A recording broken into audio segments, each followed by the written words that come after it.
So why don't we go ahead and get started? Basically, each of our presenters is going to start off with telling us a little bit about themselves and the work that they do, and then they are going to go a little bit more in depth into the work that they're doing to create safer systems, programs, and communities. So we're going to go ahead and start with Hunter. Would you like to start? Yeah, I'm Hunter. I use they, them pronouns. I'm the director of homeless youth programs at OutFront in Kalamazoo, Michigan. And my basic day-to-day, I handle day-to-day casework with young queer individuals in Kalamazoo, and I also am starting a host homes program where we will set up youth experiencing homelessness with members of the faith community in Kalamazoo.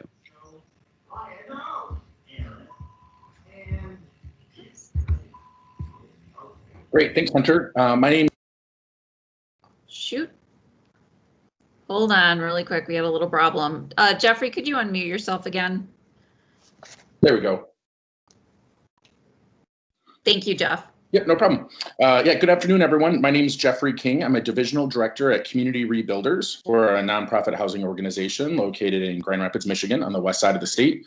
I oversee our organization's HUD and ESG portfolios, oversee a team of about 15 managers and HRS specialists who are working day in, day out in the community, working to get people housed.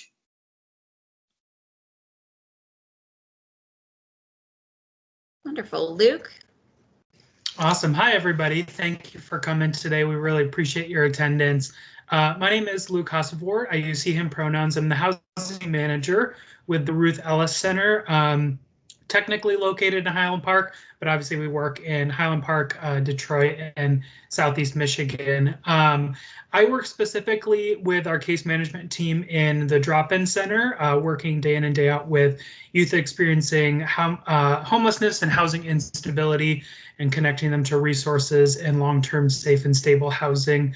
We are also in the process of developing a couple of housing programs, 2 scattered site programs, one of which is a rapid rehousing, and then a permanent supportive housing project, which will be a 43-unit apartment complex in the North End neighborhood of Detroit that hopefully will be opening in fall of 2021.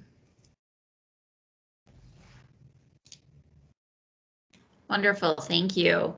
I was hoping to start off that maybe we could talk a little bit about some more in depth, I guess, of some of the unique barriers that the LGBTQ plus community faces when it comes to accessing housing.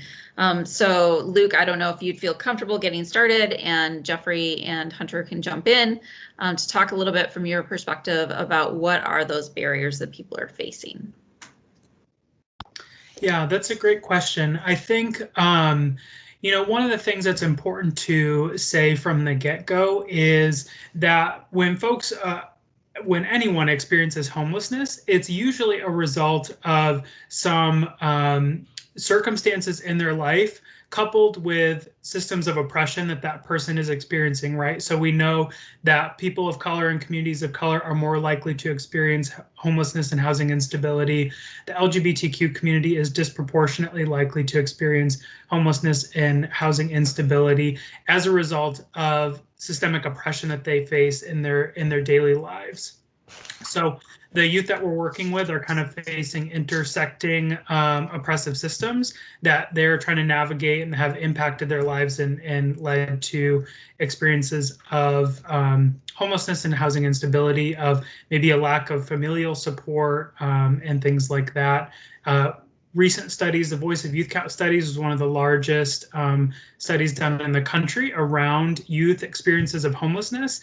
And they found that disproportionately youth of color and LGBTQ youth not only were more likely to experience homelessness and housing instability, but even once they maybe are interacting with service providers, are more likely to experience negative outcomes of longer wait times for housing resources. More often folks would enter the system and not exit to safe and stable housing in the long term. And so really it's helpful to think about how these systemic forces are affecting youth in their daily lives.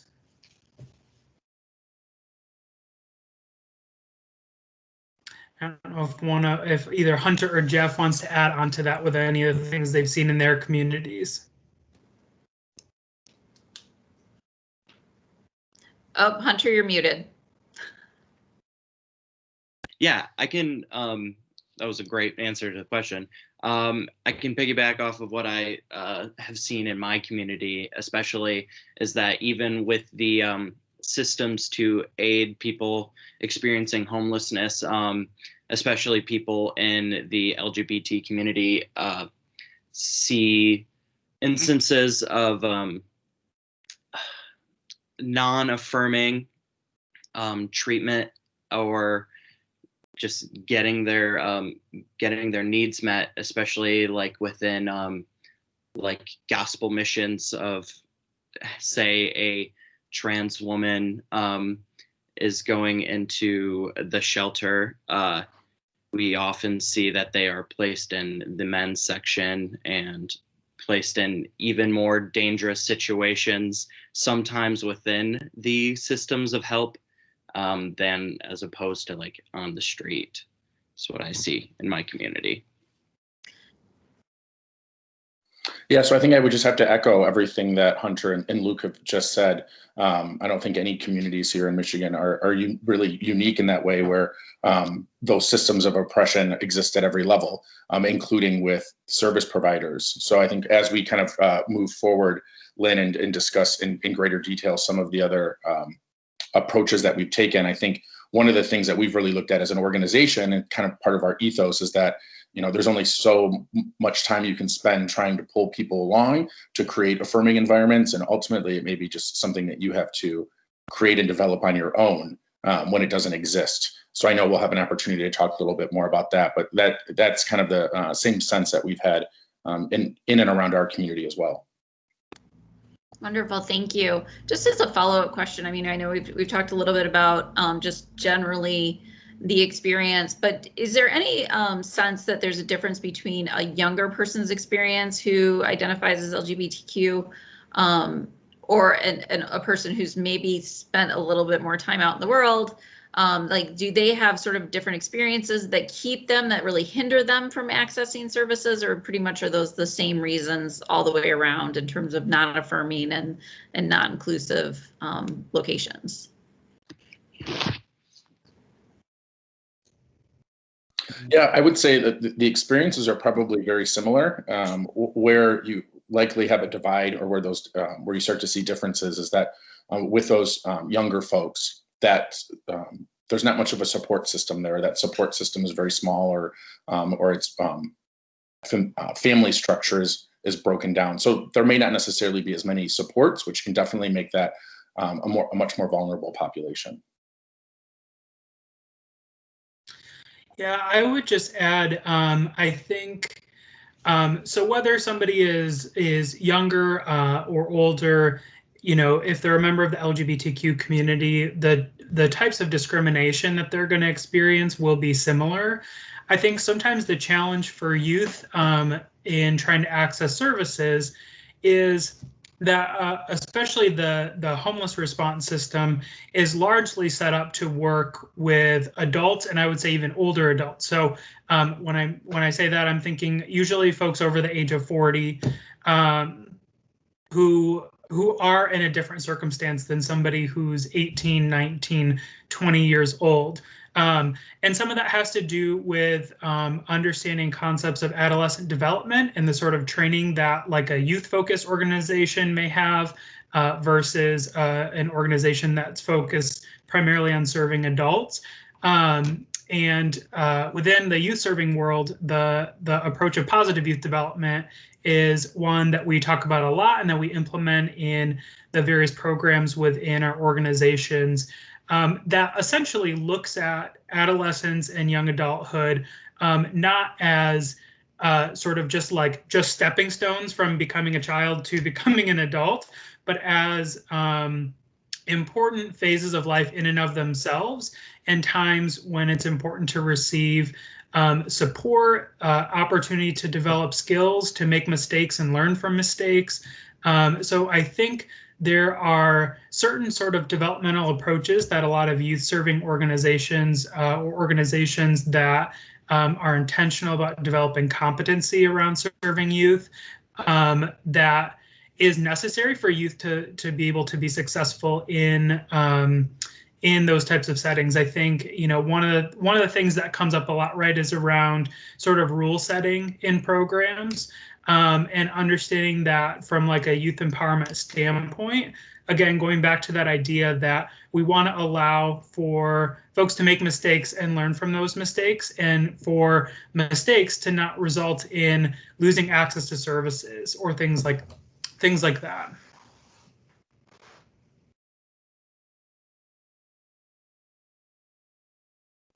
Great, thank you. I don't know, Hunter, if you had anything else you wanted to add?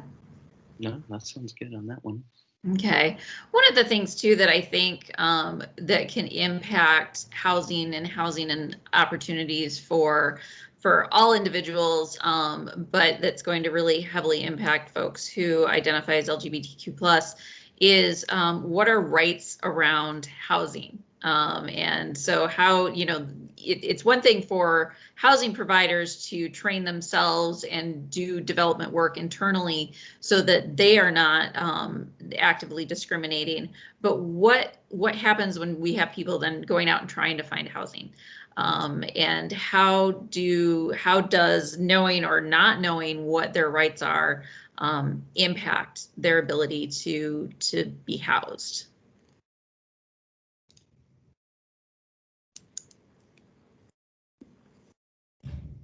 Jeff, do you want to start that one? I know we had some conversations about housing discrimination. Yes, yeah, sorry. I was trying to get myself unmuted there for a second.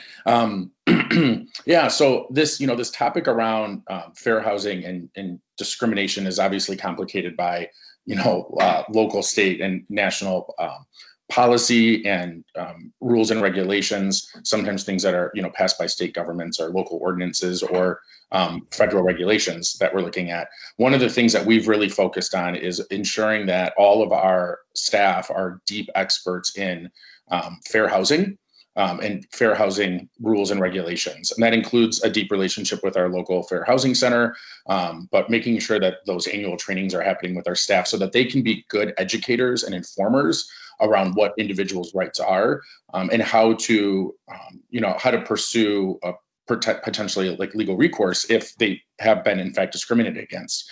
So those are rights that we try to make sure that everyone's able to access just as anyone else would, but it really has required our staff to become deep experts. And I would say I'm by no means a deep expert, as I'm not doing the day-to-day work nearly as much as I was before, because it takes quite a bit of effort to stay kind of attuned to what's happening within your community.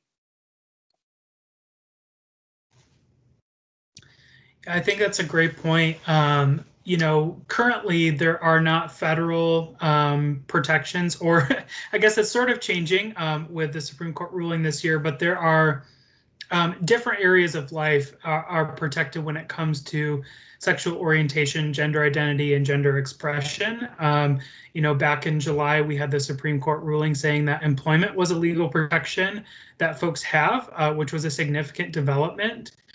But when it comes to housing, for example, that is usually, it's not something that's currently protected at a federal level. And so it usually comes down to state or local municipalities. So I know in Detroit, for example, both employment and housing rights are protected from discrimination when it comes to somebody's sexual orientation or gender identity and expression. But that doesn't mean that people don't discriminate. And it also means that clients or folks who are working with clients also need to understand those protections and understand sort of what their options are if they feel like they're being discriminated against. And that's where, like Jeff had mentioned, knowing your sort of local fair housing authority is really important, and knowing sort of who you can go to make sure that your rights are protected. But, that also sort of brings up the question too of, it's one thing to understand your legal rights, It's another to experience discrimination and then think, do I still want to live in this person's building, knowing that, you know, a landlord may have prejudice against me. And so, you know, even if somebody's legal rights are protected, that doesn't stop, you know, day-to-day harassment or discrimination from occurring. Yeah, I don't really have much to add on that as well. That I'm relatively new to this field, and in terms of searching out housing for individuals, it's, I think, smart to make up a network potentially. That's what I've been doing, at least, of non-discriminatory landlords in our area, just to at least have like a safety net of people that we can help push in the right direction when they are searching after we have served them to our greatest capacity. So you're kind of helping to cut through that so that people's first experiences will hopefully be a positive experience. Yeah. Okay. And do you hear that a lot from, I mean, do you hear sort of the frustrations from your clients in terms of their engagement with different landlords, or are they just kind of, do they get a sense? I don't know. I mean, what, you know, getting to what does discrimination look like? I think it's important for people to have that sense of, I'm sure most folks here are all in the housing world, they get it. Discrimination might not be, I don't like you because of this. It might be, but there might be other subtle things that are happening in those interactions with landlords. Yeah, I know I've had clients in the past who have had living situations with either like friends or family members, and being kicked out from their living situation solely because of their sexual orientation or their gender identity and expression.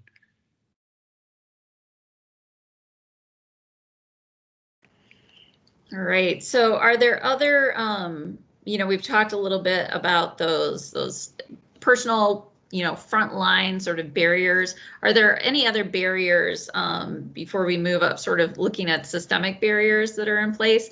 Are there any sort of direct one-on-one person-to-person barriers that people have when they're trying to obtain housing when they're in the LGBTQ plus community that we haven't covered?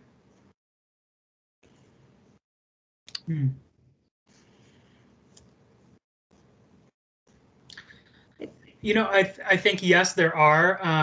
I'm trying to think, I don't know if you want me to bridge this, Lynn, because the ones I'm thinking of, they sort of lead into like systemic issues, right? So even if we think about the process that somebody goes through when applying to live in an apartment, you may need to provide a copy of your driver's license, a copy of your state ID, or things like that.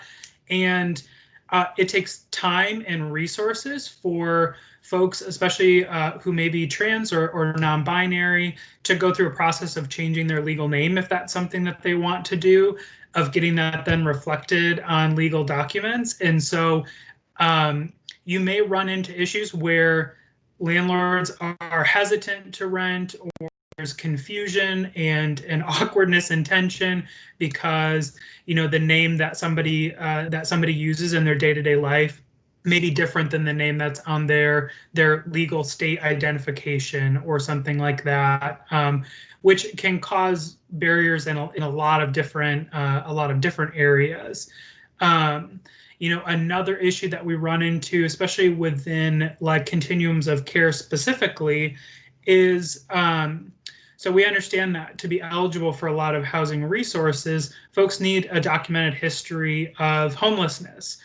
Typically, we document this in HMIS with street outreach or shelter stays or things like that. Because of historical discrimination, a lot of LGBTQ folks don't feel comfortable going to emergency shelters or engaging with street outreach teams. And so even though folks have histories of homelessness and housing instability, it's not documented in a way that allows them access to housing resources that they should have access to. And so because sort of the front door to our housing system is one that doesn't feel safe and welcoming for a lot of LGBTQ folks, they don't get access to the housing resources that are sort of at the end of that process.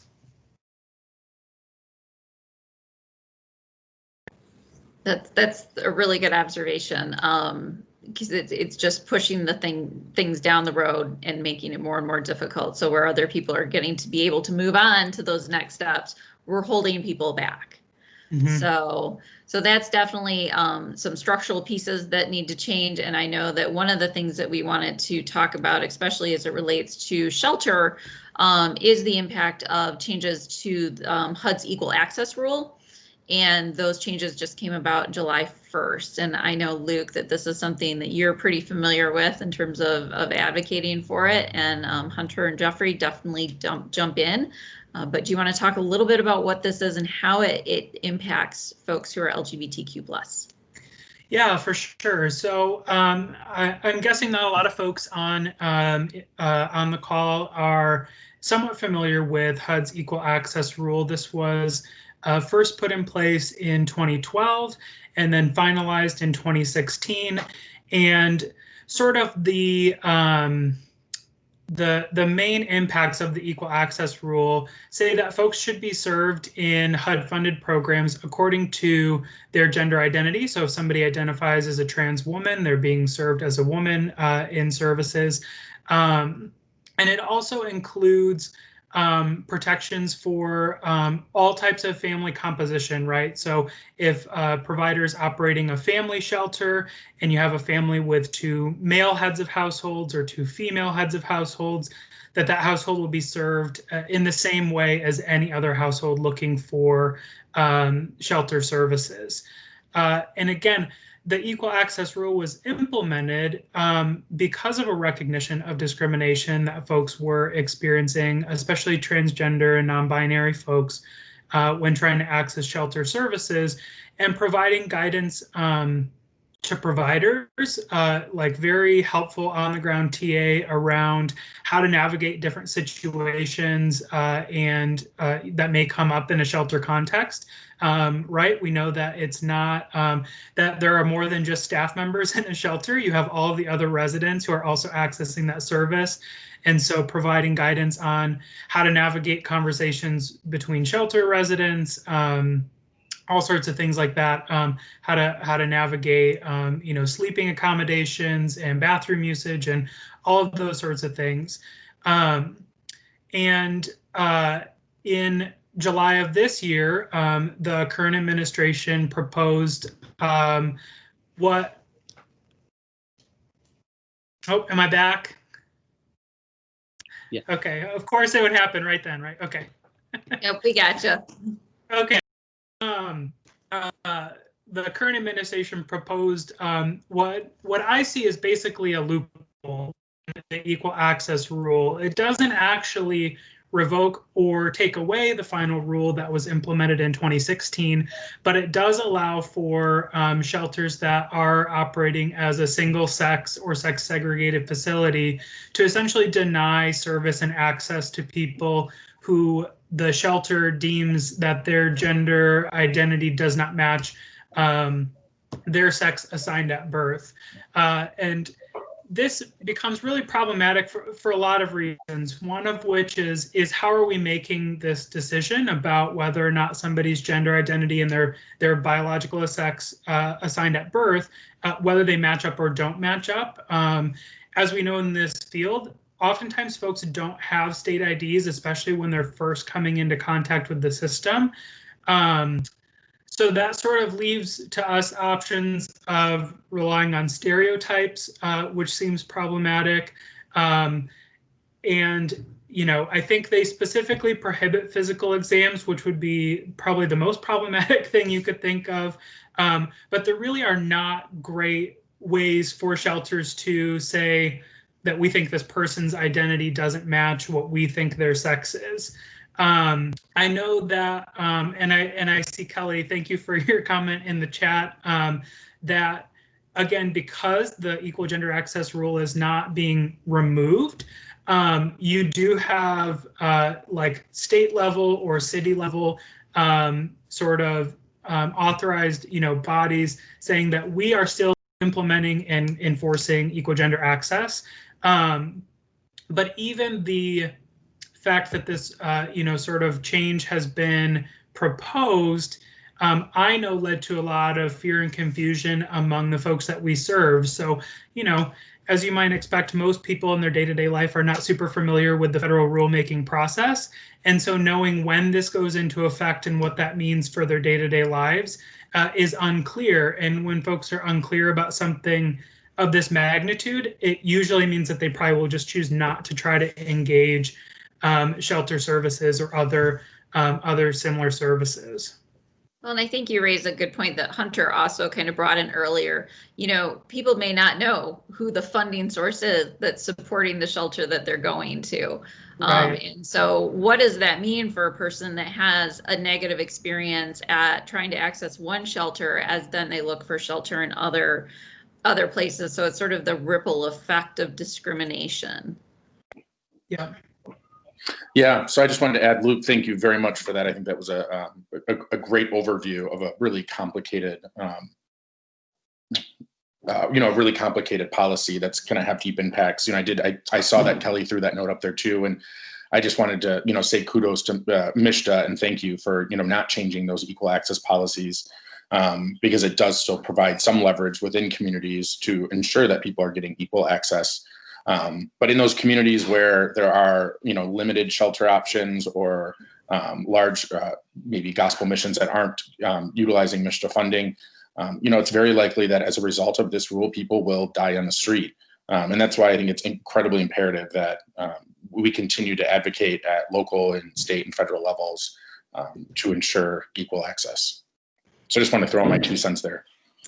No, that makes a lot of sense. Thank you. And I just want to support the fact too that DHHS is not looking at we're looking at being in alignment with MSHDA on this particular topic. So yeah, so I want to take a break really quick because the next thing that we're going to get into is a discussion about how providers can make their programming something that folks in the LGBTQ plus community can access and feel safe and feel included.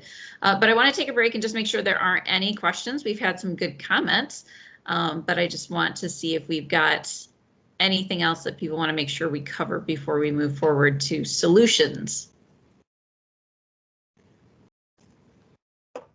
Give everybody a chance to get a drink of water.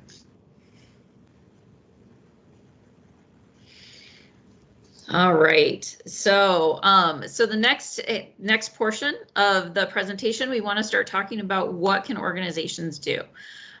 Really starting off with, we had some discussions when we met as a small group. There's sort of like these trainings. You can go to trainings.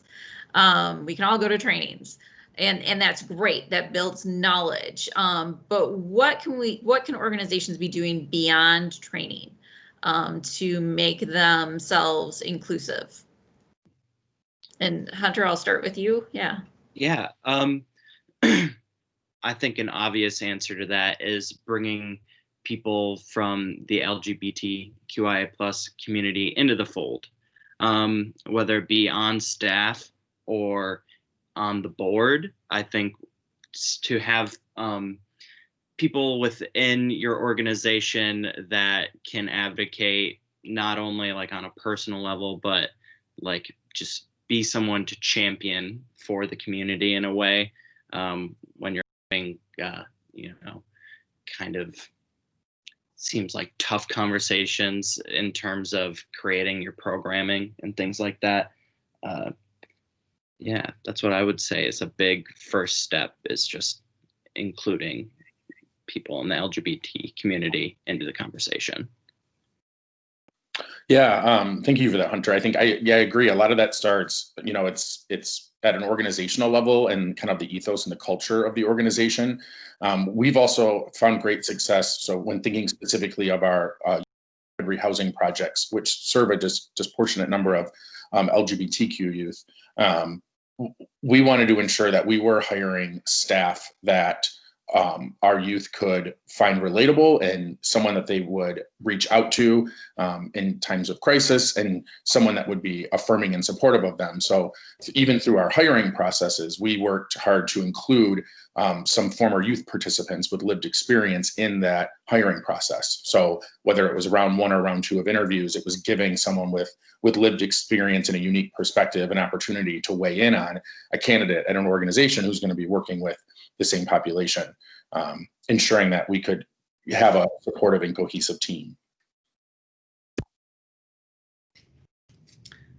Yeah, I couldn't agree more. I don't know that we planned this, but the first thing on my list as well was hiring folks, who identify as LGBTQ, or adding folks to a board of directors. I think changing the culture of an organization to reflect who you want to serve, and to do that by hiring folks who are representative of the community or members of the community, I think is really important. Involve, I think organizations should take a look at all of their non-discrimination policies, ones that apply both to programs but also to staffing, and make sure that sexual orientation and gender identity and expression are included as protected identities. You may want to add questions to your interview processes around people's comfortability and competency around working with LGBTQ clients, and things that can sort of test their receptiveness to continuing to learn. I think it's important for organizations to have an openness to know that the journey of learning around any sort of cultural competency doesn't end, right? So, I work at the Ruth Ellis Center. This is an organization founded by the LGBTQ community, driven by the LGBTQ community, and we still continue to learn on a regular basis, and that involves connecting with the youth that we're serving. So whether that's having youth advisory boards, hiring more youth to work on staff at the organization, the process doesn't ever stop. And I just want to encourage organizations. I think sometimes there may be a pressure to feel like you have arrived at a place of LGBTQ competency within your agency, and in probably a positive desire to, we've done the trainings and we have it in our policies and things like that. But I would just encourage organizations continue to always look for the next thing. What is the next thing that we can be doing to better serve the folks who are coming to access services? Before I worked at the Ruth Ellis Center, I was working for another youth serving agency, and we had an open position for a youth programming manager, and had 2 candidates who were both sort of equally skilled and had the qualifications.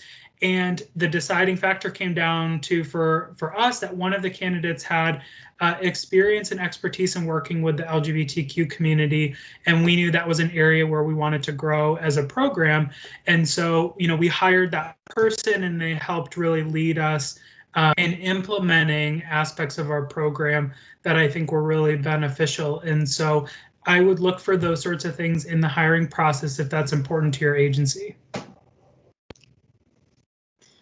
And I'm going to throw you guys a little bit of a curveball question, because you're talking about the very intentionality that goes into who you bring on board. But for organizations that are looking at creating change and looking at delving into this a little bit more, how do you have any recommendations for how they can assist those employees that they might have who may not have sort of explicit bias, but there's some implicit stuff that's going on that you're starting to pick up on? How do we help people who may not want to go this direction? And I know ultimately that all comes down to an HR thing, but to create space for people to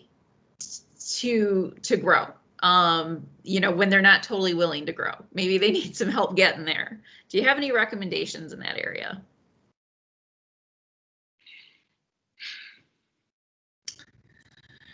I think, for me, it's usually just with a lot of things that involve coaching and development of teams and staff, is the clearer that you can be about sort of the expectation and the values of the organization, the better. I think if somebody is struggling with, the way that they talk to LGBTQ clients or terms that they use, I think being as clear as possible and saying, pointing out specific behaviors maybe that need to change. And when we do training at the Ruth Ellis Center, a lot of times we focus on a couple of things. One, as we're learning new information, it's not about being politically correct, but it's about creating a safe environment for the clients that we serve. And we want safety for everyone that we serve, regardless of their identities. And it's also about changing our professional behaviors, not necessarily changing our personal beliefs. Those things can often, be tied together. But at the same time, I think all of us, as we come into this field, we learn how to engage professionally and, do things maybe that push us out of our comfort zone of like just the person that you are maybe on the weekend. And that is an okay part of professional development. And I think it's also okay sometimes for folks maybe to realize that this organization and its mission and values is not the best fit for them professionally, and then they have the opportunity to, find other lines of work. Luke, couldn't have said it better myself. Thank you. Yeah. Wonderful. Thank you. I appreciate that. So let's talk a little bit. You guys have all kind of shared the things that you're doing to make your organizations and your programming more inclusive. But taking it to sort of the next step, and I'm going to hop around a little bit in our questions. How do you as organizations engage other housing and homeless service providers? What are your strategies for helping other people in your community and make sure that in order for the whole community to serve the LGBTQ plus population effectively, how do you do that within the whole sphere? Because you guys are sort of, a couple, Hunter and Luke, especially, you guys are really working as specialists. So how do you make connections with the rest of the group? Hunter, do you want to start that one? I'm sorry. Yeah. It seems like, especially us being like the only LGBT service within our vicinity, it's very important, obviously, to get in touch with these people.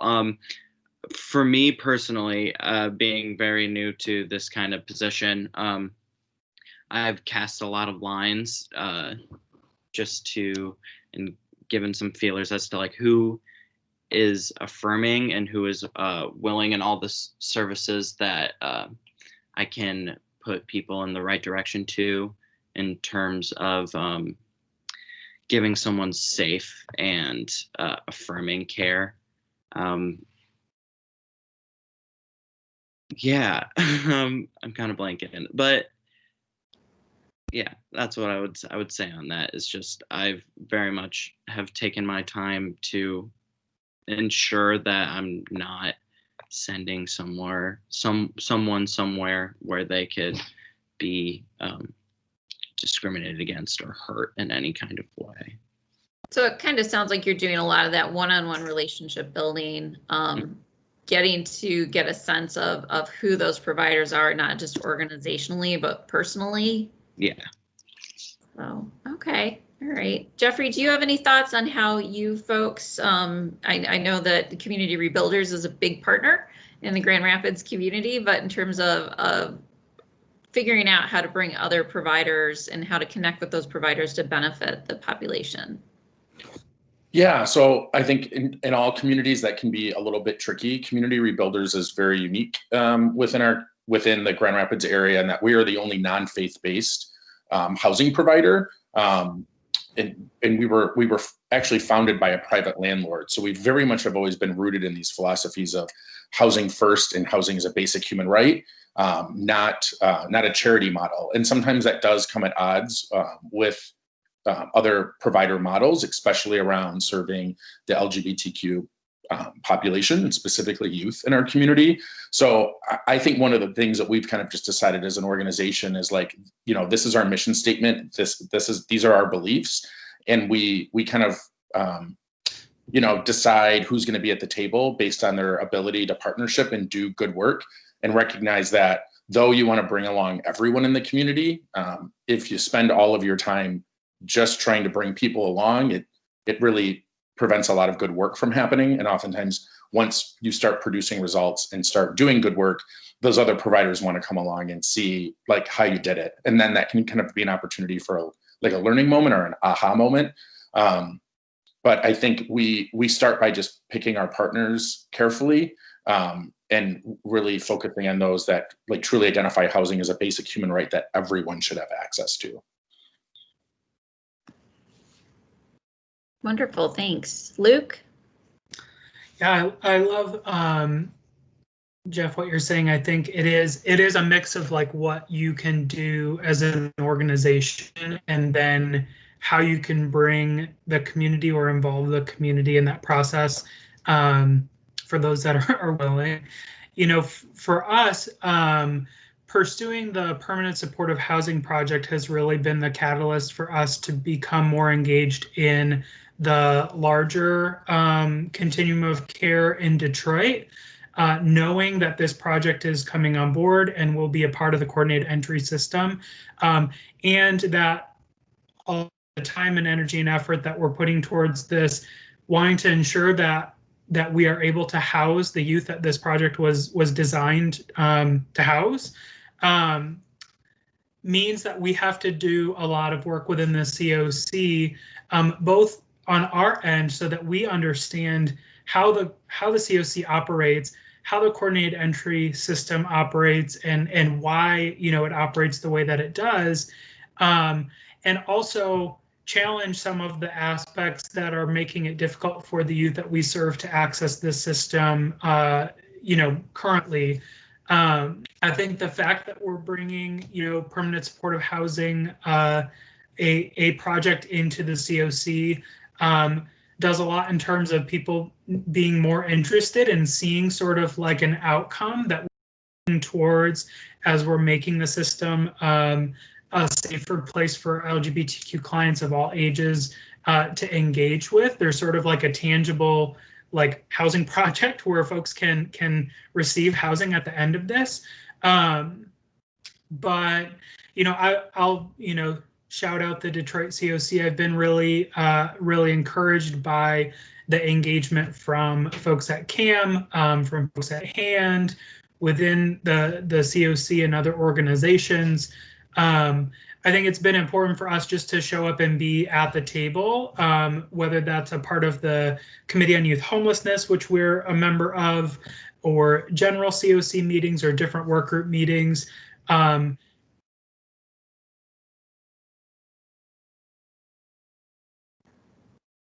The only times I cut out is right when I'm talking.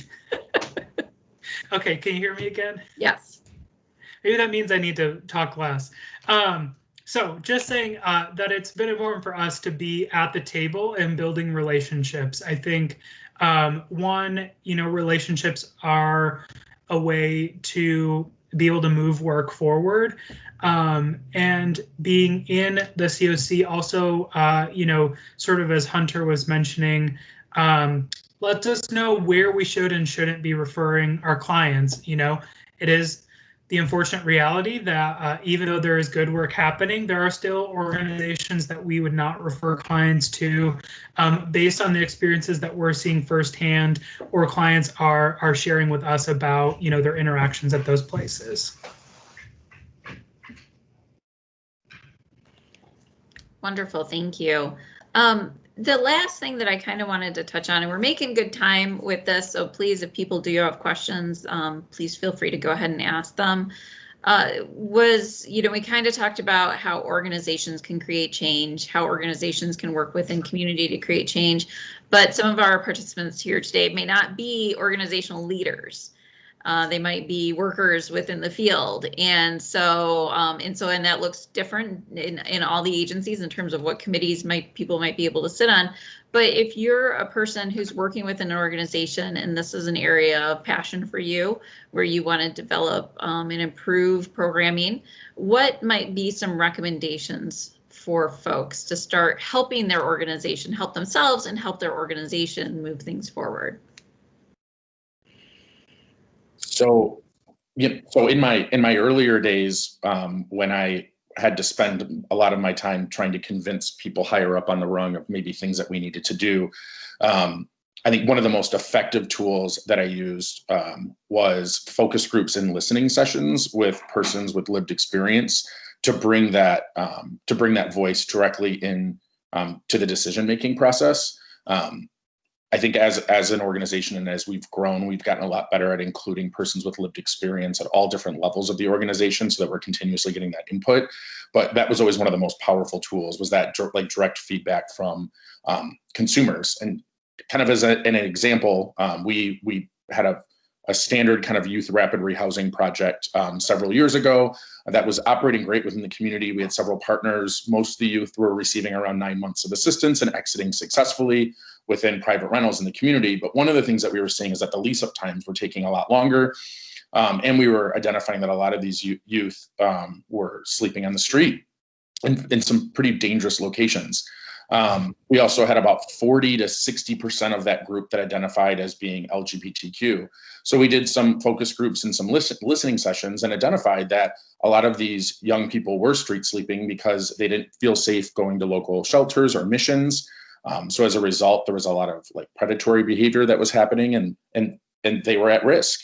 It was not only a dangerous situation, but it was also that people were spending their days doing survival activities, and it was slowing their progress into housing. And our goal was just to try to get them into housing as quickly as possible so they had a safe place. Well, that information, that feedback from young people, and specifically young LGBTQ youth, assisted us in transforming that project into a joint rapid rehousing TH component so that we could offer safe spaces within the community and young people could have choice about where they were going to live temporarily while they were looking for a long-term permanent housing. So I think just at the ground level, being able to gather and collect that feedback and that input can have a lot of sway on organizational leaders and can have deep impact within the community. Great, thank you, Jeffrey. Luke or Holden, did you have anything you wanted to add?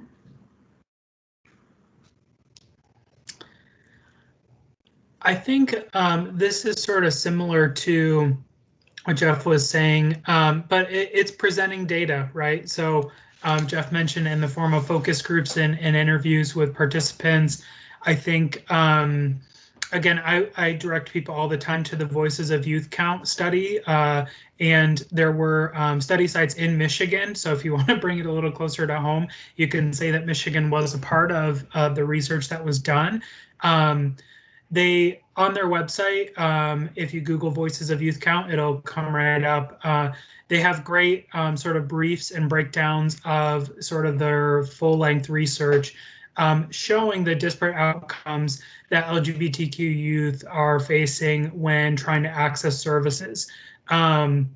You may also be able to reach out to any local LGBT centers in your community, and even if they don't provide housing services, I would bet that they are aware of the community need because they are probably getting a lot of requests from the community about housing resources.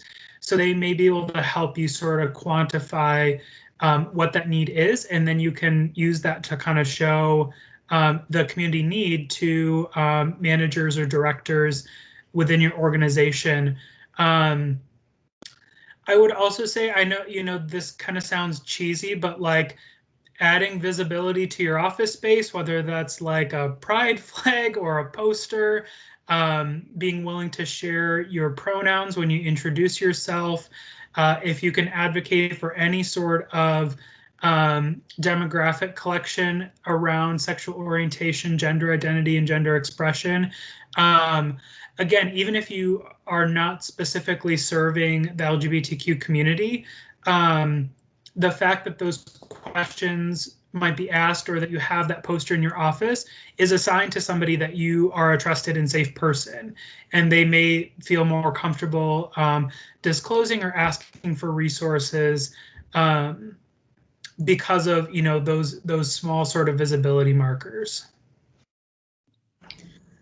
Yeah, following up with what Luke said, I think this is where like our organization shines, especially is making ourselves known as like a great place for LGBT people to come and not only be proud and being a part of the LGBT community, because our organization runs like the Pride in Kalamazoo, and we do a whole lot of things just around being a member of the LGBT community, and we bring them in like this and then say, and this is how we can serve you, and this is how we can help, you know, your friends or family that are in need. Yeah, I think that's what a big pro for us has been. It's just being so very loud and exuberant with being pro LGBT.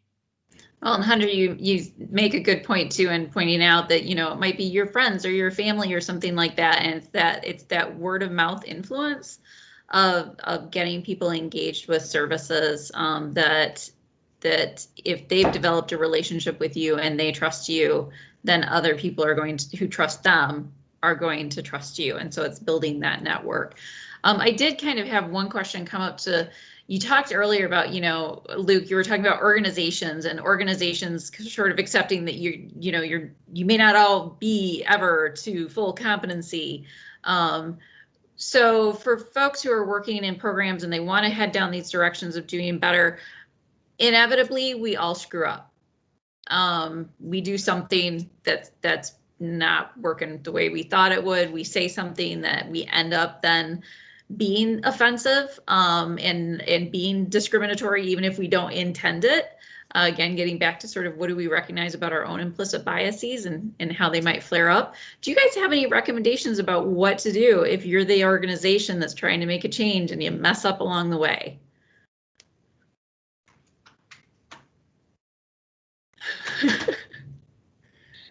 Yeah, I would just say apologize and move forward. I think depending on the size of the transgression, you know, a larger or smaller apology may be warranted. I think, you know, one of the most common that comes up for me is I might use the wrong pronouns for somebody, or, you know, because I often doing intakes, I will see their chosen name as well as maybe a legal name. And so sometimes in my head, I just mix the two of them up. And when I realize I've done that, I'll just say, oh, I'm sorry, I didn't mean to do that. And, you know, we both kind of move forward. And I can't think of a situation where it seemed like somebody really held that against me long term, especially if they can see going forward that I am being more cognizant and intentional about using the correct pronouns, using the correct name, and things like that. So I would guess that's probably like a majority of the infractions that are happening are probably sort of around that level of microaggression, where the advice that I have heard is it's better not to make like a big deal out of it, but just apologize and move forward, and don't like draw, you know, too much attention to it, because that might make someone more uncomfortable with the situation than just a quick apology and doing better next time. Yeah. I don't know, Hunter, do you have any other suggestions too? Yeah, I couldn't have said it better myself. It's very much, you know, I would say a vast majority of America right now is going through a relearning process and an unlearning process of, you know, the lot of ways that people think and say things. And it's so important to just be able to be like humble enough to say when you're wrong and when you've done something wrong or you've wronged somebody, and take it as a learning experience and really, gather what you can emotionally and mentally from that, and just move forward and continue to try and do best by people. Great, thank you. Yeah. We've got about 18 more minutes left. We did have a question come through that is related a little bit to housing, but also the bigger picture of things. So if there are individuals who are transgendered in shelter space and they're struggling to find access actually to healthcare services, and the things that a person, I know that this particular person is talking about hormones. I do believe that access generally to healthcare for folks who are transgendered is so difficult because there's just layers and layers. And Luke, even like what you talked about trying to create a space that is affirming for people so they feel safe. Do doctors' offices do that? So do you have any it really depends on the doctor, but recommendations for supporting folks, whether that be financially or emotionally, to be able to try to link to supportive other services that maybe are outside of the housing realm, but are probably impacting their ability to obtain and maintain and sustain in housing too. Especially because healthcare is expensive. I can start with that. If you are able to support them financially, then 100% do that, obviously. And what we have been doing is pushing. We've kind of partnered with Medicaid and like help push people to, sign up for that and be able to get healthcare in any way they can. And outside of support, like for emotional support, we have support groups, I think twice a month, where trans individuals in the community can just meet together and talk about their experience and kind of brainstorm amongst themselves as to how they can move forward in terms of transitioning and just living their lives as a trans person. I think just being able to help build someone's safety net is a great tool for them for the rest of their life, very much.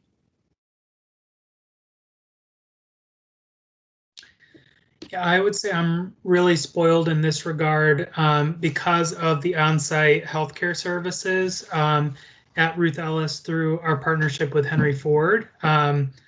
I would just, you probably don't have a Dr. Mo like I do that you can just bring folks to.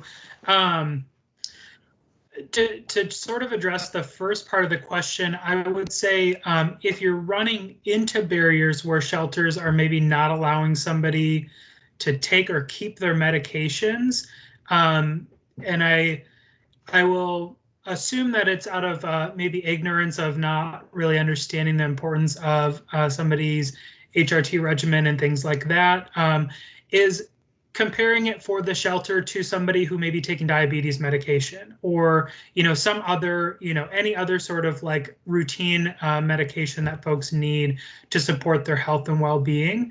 And I think most shelters have policies around medication access and things like that, even if they maybe need to be kept in a secure location. There should be policies because, when folks are experiencing housing instability, it's also common that they're experiencing health challenges as well. But I would also say, Dallas, if you would like to take down my email, I think Lynn has a slide with all of our contact information. You're welcome to email me and I might be able to get you in touch with one of my coworkers who might have a little more knowledge around specific resources for folks to access HRT. I know that can be different community to community based on the healthcare services there. Yeah, I definitely do think you are pretty lucky, Luke. So, and I do believe that there's some work that's being undertaken in Kalamazoo to develop some clinical service access for healthcare folks. So I think there's a new clinic that opened up, isn't there, Hunter? Or am I remembering something wrong? I think we have CARES. I know CARES is a partner of ours. That might be okay. What you're thinking about, but Yeah. outside of that, yeah, I'm not sure. Okay. All right. We're just a little bit after 3, so we do have 12 minutes left. Does anybody have any additional questions that they'd like to ask while we have some expertise in the room with us? And I'll give it a few minutes for people to think through any ideas they have.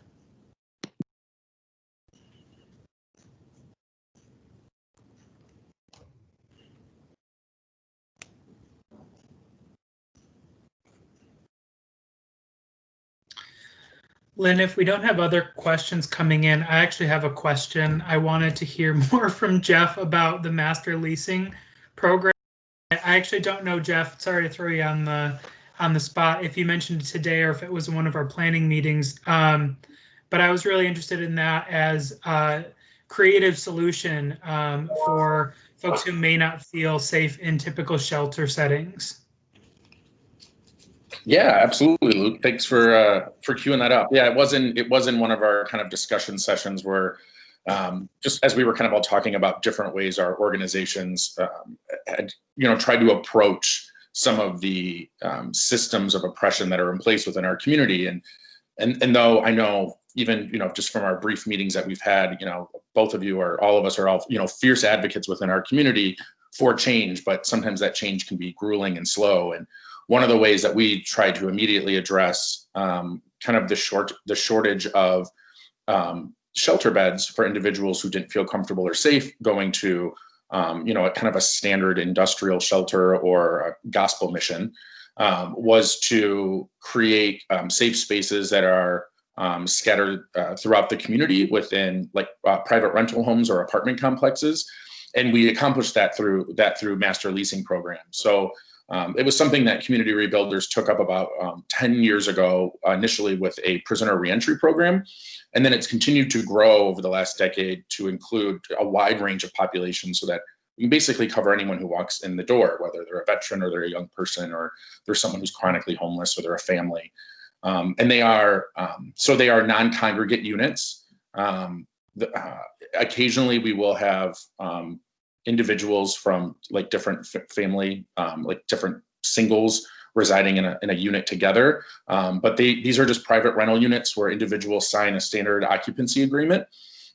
They have a key, they're able to come and go as they please, but while they're staying there, they're working with their housing resource specialists on identifying permanent housing. The other nice thing about those master leased units is sometimes if a person is residing in one that they really like and it's maybe near natural supports or employment or healthcare services that they need, we're able to transition them in place with some clever negotiations from the landlord.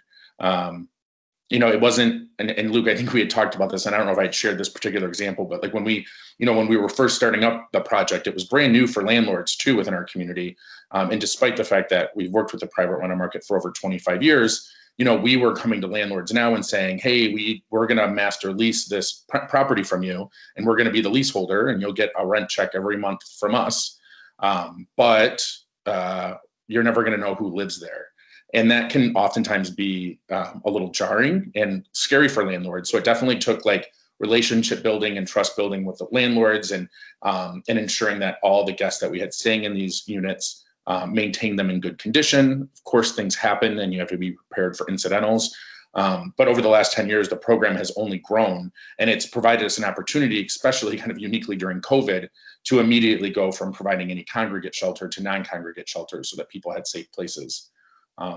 This model also really supports young people and young LGBTQ people in our community because it also gives them some choice in where they want to live, like in a neighborhood they feel safe or near supports or away from certain people. So it gives them kind of that option and that choice as well, which was something that was very unique for our community. And I think for a lot of communities, people don't typically have much choice when it comes to choosing like where a shelter bed's going to be, but we're now able to provide that.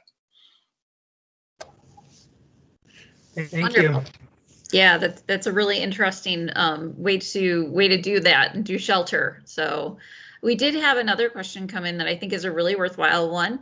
Any recommendations on navigating difficult conversations around identity, whether it be LGBTQ plus identity or POC, with religious partners such as congregations that programs might be working with?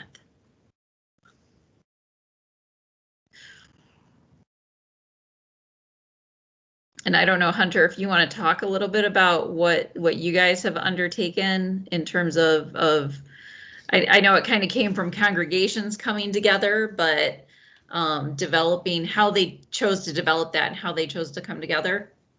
For the Faith Alliance, yeah, the Faith Alliance came together before I came on board with OutFront, but it's very much they have like the opinion of like good religion and bad religion, and being able to kind of separate the word of the Bible to I don't know, advocate for LGBT people on a certain level, that you can just reassure that they are human and that they have equal rights. That's the extent of what I can really say on it. So it sounds like it's really more focusing on the humanity, Yeah. you know, the nature of humans, that regardless of the faith and religious structure, that these are humans, that sounds like that they deserve care and compassion and respect the same as any other person, is a little bit what it sounds like. Yeah. Okay. I don't know, Luke, do you have any insights on that too, just from your work?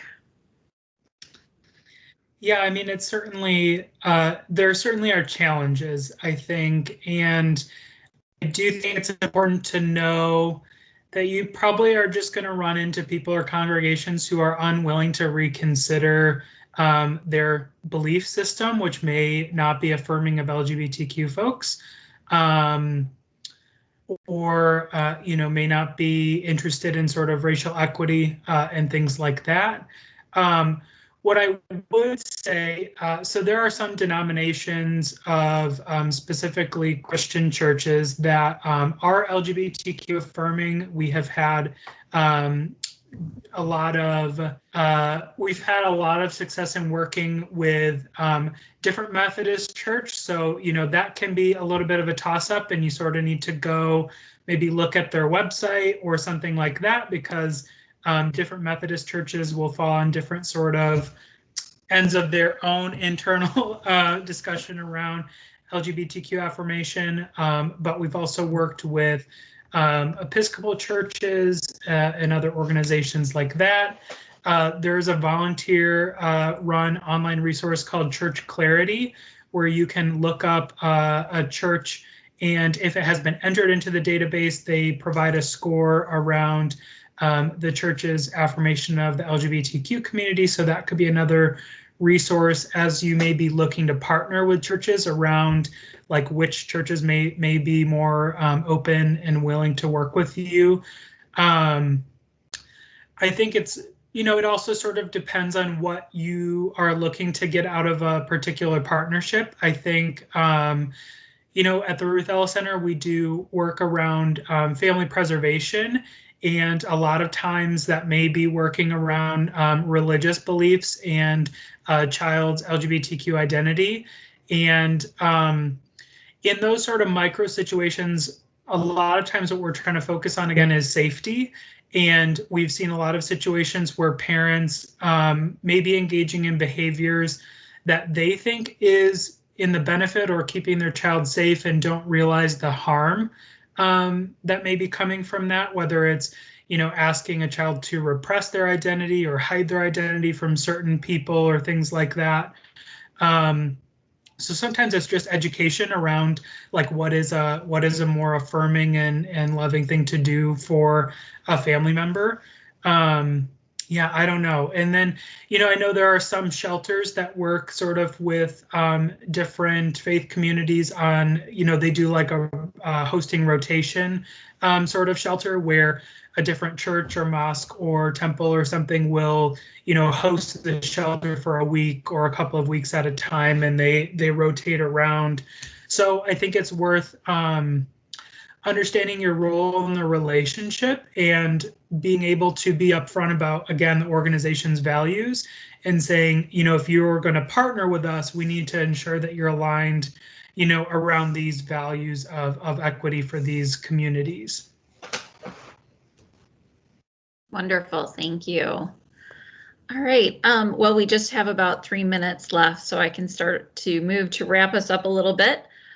For some reason, the slide that I saved is not the right one, so there should be a couple extra lines under this thank you for joining us. One should be a reminder that tomorrow we will be starting at 9:30. You should be able to access your schedule on online, and then also to remind you that today the post-event virtual class is going to be trauma-informed yoga by India Hurd, and the link for that is available on the website for the conference. So just in closing, I want to thank our presenters so much for spending some time with us today and sharing their insights and their experiences and their recommendations for how we can make communities safer. If you do need CEUs, please remember, I know we had about 4 or 5 people sort of chime in on the chat. So please let me know that you're still with us at the end of the session so that I can write your name down. And then other than that, I just want to thank everybody today for joining us, and I hope everybody has a wonderful experience for the rest of the conference. Thanks so much.